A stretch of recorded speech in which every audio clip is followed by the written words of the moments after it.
The Dershow. Where do we stand now in terms of what's going on in the Middle East? I think the Iranians are happier with the ceasefire than the Israelis are. The Iranians are saying, look, they were beating the hell out of us. They were killing our nuclear scientists. They were making our supreme leader go hide in some bunker somewhere. They wouldn't even allow him to name his son as successor for fear that he'd be killed. The Israelis were whipping our ass. And so, yeah, ceasefire is good. It'll allow us to reconstitute, to rebuild our nuclear structures, to re-enrich. And there's nobody, we didn't agree to anything. We didn't make a deal. And the Israelis are saying, you know, we lost people, we've lost treasure, we went to enormous efforts. What have we gained from it? Well, it depends on how much of the nuclear preparations were destroyed and for how long. We don't know the answer to that yet. But this was not, at this point, a resounding victory for Israel. I think it restored their deterrent impact because it showed they could do anything they want with Iran. They could have destroyed Iran. They could have brought them to their knees. They could have made them surrender.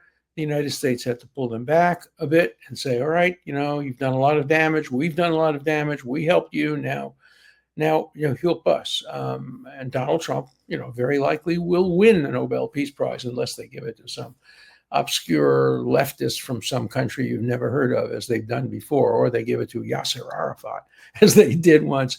If they award the Nobel Prize on the merits, they will award it to the President Trump. For better or worse, he seems to have brought about some semblance of peace. Now, if he can only return the hostages and create a reasonable end to the Gaza war, which makes it certain that Hamas will never, ever, ever, ever have any influence over the people of Gaza. If that could be done, then he would deserve a double Nobel Prize. Look, if anybody could coerce both sides into some peace, it's Trump. The question is, can he coerce them into a peace that will assure continuing peace? Remember, just having Hamas stop, that's what they did. There was a ceasefire in effect on October 6th.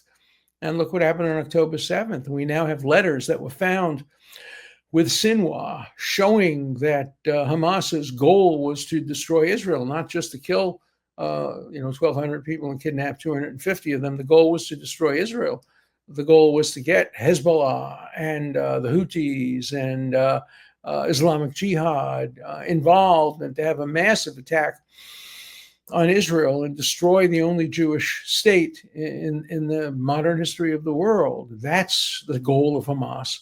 And that's still the goal of Iran. And Iran hasn't given up that goal. They may have agreed to a ceasefire, but unless there's regime change, and, you know, I think President Trump has said, no, we don't want regime change that will destabilize the area, maybe in the short term, but in the long term, it would help bring stability to the area. I think that as long as the mullahs are in charge and the Revolutionary Guard is in charge, we're going to never see peace in that part of the country, because Iran will continue to have surrogates and will continue to export terrorism, will continue to try to destabilize the Middle East with developing a nuclear weapon. So, you know, there's been a setback, and that's important. And I think Iran has learned a lesson that you don't mess with the United States, you don't mess with Israel.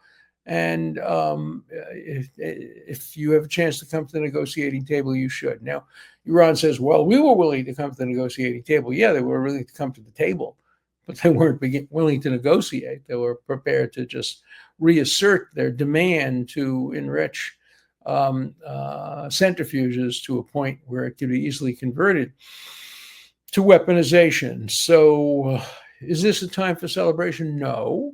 Is it a time to applaud President Trump's efforts? Yes. And also Israel's efforts. Israel and the United States come out on top of this at the moment, but Iran may have achieved a victory in the ceasefire that was imposed on Iran and Israel. Probably it was imposed more on Israel than it was imposed on Iran, but Israel had no choice.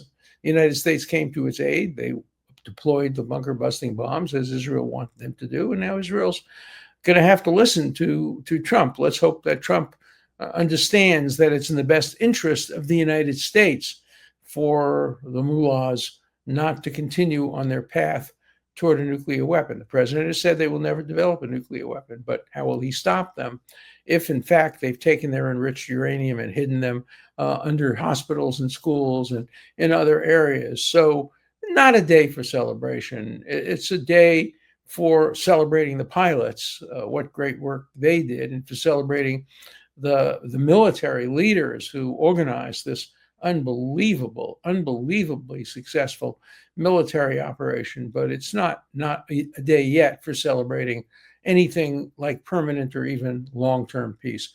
We have to wait. We have to wait and see whether we can, in some time in the future, celebrate. All right, before we get to the letters, I'm not going to read you today from my AlanLikesGold.com. I'm just going to tell you that I support that company, and I do think that people should have some gold in their retirement and in their financial planning, that gold is a good hedge against investment.